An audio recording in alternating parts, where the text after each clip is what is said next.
Do you know what the following artists have in common? Return to Forever, Paul Simon, Weather Report, Miles Davis, Micky Hart, Cannonball Adderly.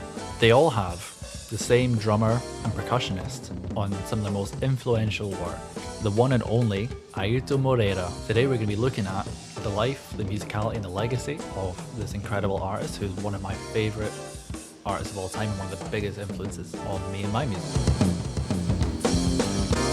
Born in August in 1941 in a small village in the state of Santa Catarina, which is in the south of Brazil. Airto was exposed to music from a really young age. His dad would always have the radio on. This radio was hooked up to a car battery for power, and he'd be listening to programs from like the BBC. So he's able to listen to lots of big band music and jazz. As a child, when he was out playing in the world, he would make percussion instruments. He would make little shakers and see what sounds things could make.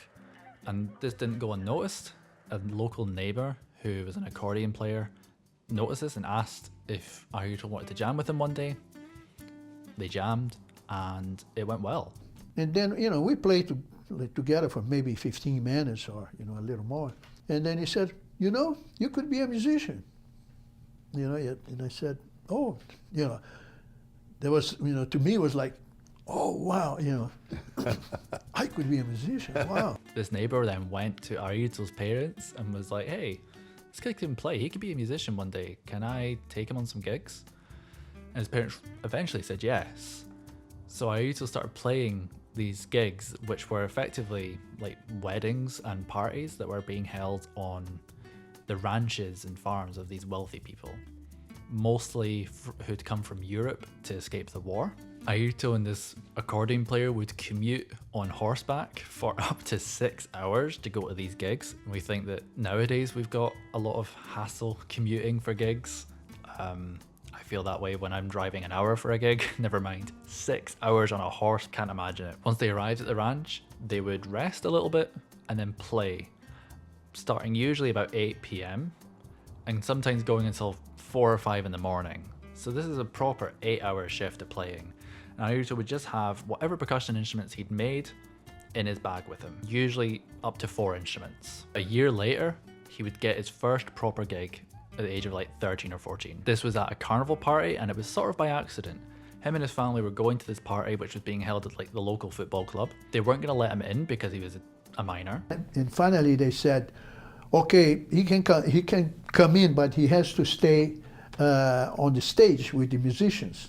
There was a little thing that was the stage, and that's what I wanted anyways. The party started late, not just because it was being hosted in Brazil. It started late because the drummer didn't show up for this big band. The band director saw Airto by the stage, was like, hey, I've seen you play. Do you play drum kit? Airto was like, I can play drum kit. And so he got asked to sit in until the other drummer came. Spoiler alert, the other drummer did not arrive at all. So Airto then had to play for a few hours, playing samba music and marcha music, which is a bit more militaristic in feel. These two genres are the predominant carnival styles from the south of Brazil. At the end of the gig, he was given a proper roll of money, a roll of notes that were held together with a rubber band from the director, and he's like, hey, there you go, you earned this fee. And he's like, no, I can't take it. And he sort of forced the money upon Airto. And when his parents found out, he got marched back to that venue, and his parents then had an argument because they were very honest people and wouldn't take anything from anyone. So they had an argument about the money, and eventually they took the money for the gig because he'd worked for it ultimately. This opportunity led to some more shows with his band, and he was working his way around the local music scene in Santa Catarina. They moved to Curitiba, which is in the next state over in Paraná. Here he was also working his way around the local music scene, but also working as a shoe shiner, not only in location at his dad's barber shop, but also he would travel around, go to the last bus stop and just offer people to shine their shoes. And he would do this, and whilst he was shining their shoes, practice rhythms. He would be scatting and singing and making up beats as he was shining people's shoes. And I even saw the percussive nature of that act, which I find really, really interesting.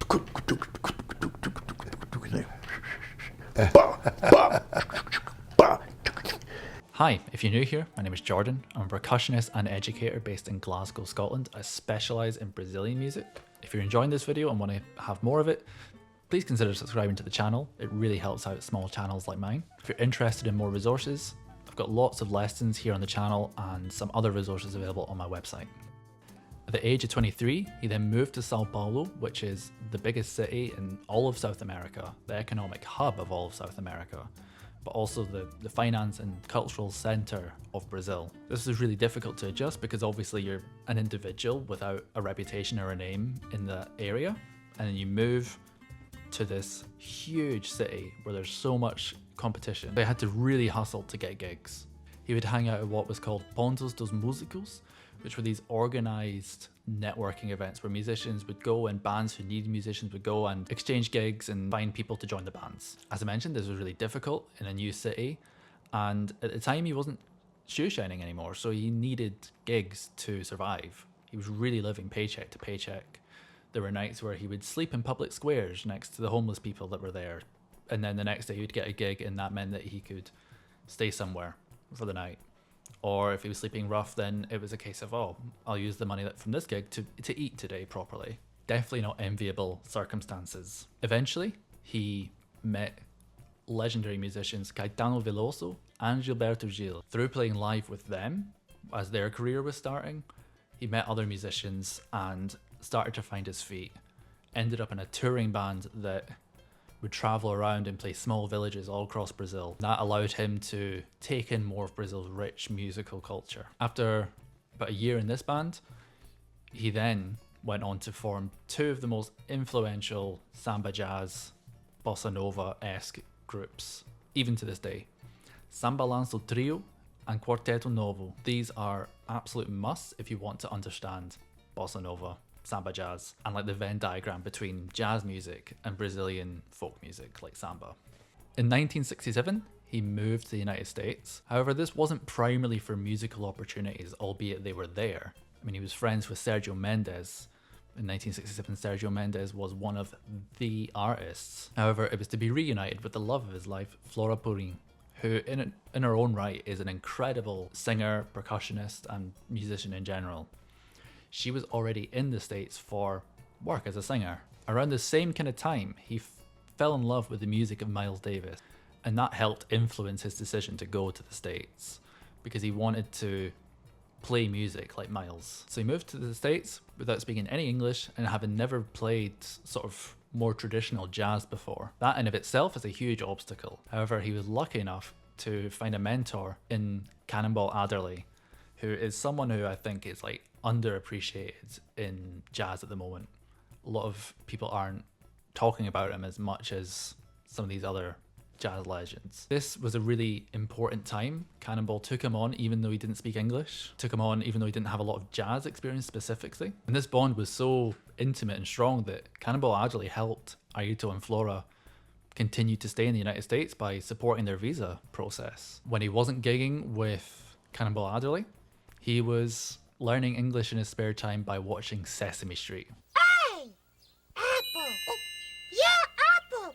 Apple starts with the letter A. Which I think is the most wholesome thing ever. Over time, he was becoming a really well-known session musician. Eventually, he lived his main dream and his aspiration. He got asked to play with Miles Davis.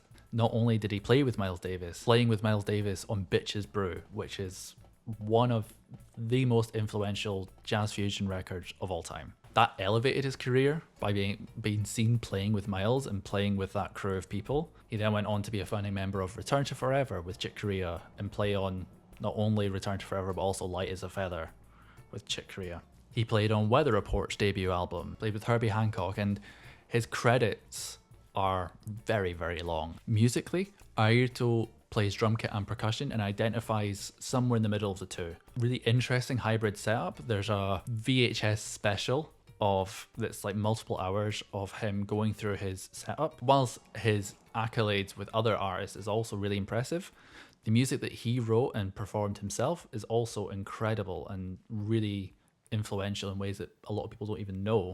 There's a VHS special from like 1993 where he does a clinic breaking down his whole setup and his approach to music.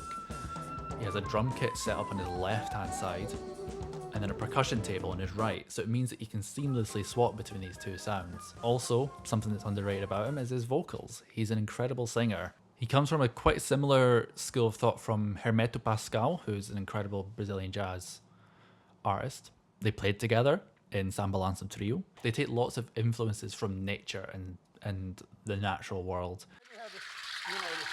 Nature sounds going on. And I got my bird calls and I go, yeah, that's right. You know, here they are, you know. Olha aí, cuidado, meus amigos. Cheira matego. Oh.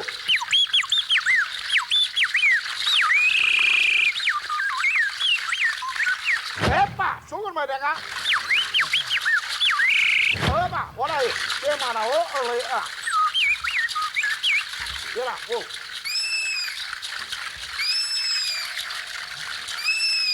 And you kind of project. You see, you don't just blow the whistle. You are a bird. When you play this thing, you have to imagine that, you know, the sky, you know, even if it's, you know, you are underground on this club or whatever, if you don't get in touch with the nature when you play nature, then you don't get that to the people. Airto's father was also a spiritual healer in his spare time. So lots of Airto's music will have bird calls and water sounds and general like throat singing and chanting, as well as these incredible grooves and really catchy melody lines, some of which don't even have lyrics. The most famous example of Airto's songwriting prowess can be heard in, unfortunately, a remix called Samba de Janeiro. That melody, that hook, comes from an Airto song, Tombo in 7/4. He was never too focused on technique specifically. He openly talks humbly about how he's not the best at lots of percussion instruments, but he can play lots of different ones, and that's his approach. I would highly recommend watching the special where he talks about his general setup, because it's really fascinating and it's paired with playing live with his band. Airto was a pioneer in terms of exposing Brazilian culture and Brazilian percussion to Western audiences. It wasn't seen as much or as widely. And even in Brazilian percussion, he was an innovator, playing certain instruments like kashishi, for instance, these small shakers, on their own for the first time, really, as well as some other percussionists who were doing it in his caliber. But he made it well known because he was seen everywhere. At the time of writing this video, Airto is at the ripe old age of 82, and unfortunately he's not able to really play anymore. And in fact, his wife Flora is his main care provider, which has been a struggle. The family shared not so long ago that they're looking to relocate him to get more support. So they have a crowdfunder for that, for people to just donate, like on Just Giving. I'll make that the top link in the description for anyone who wants to support Airto. To close the video, I'd like to let the man speak for himself, sharing his advice for all young aspiring musicians in a conversation with the late great Dom Famuluro.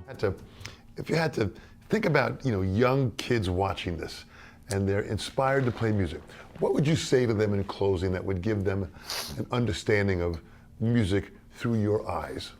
You have to play live. To make music is one thing, to play music is another thing.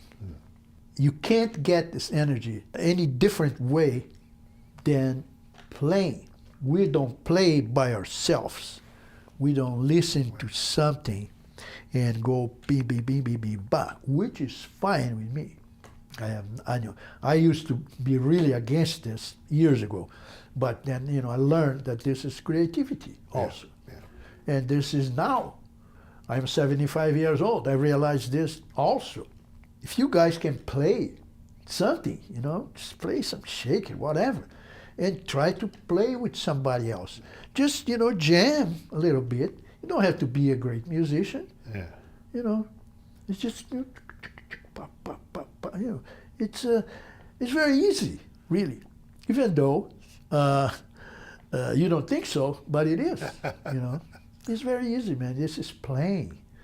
That's why it's called playing. You play, I know.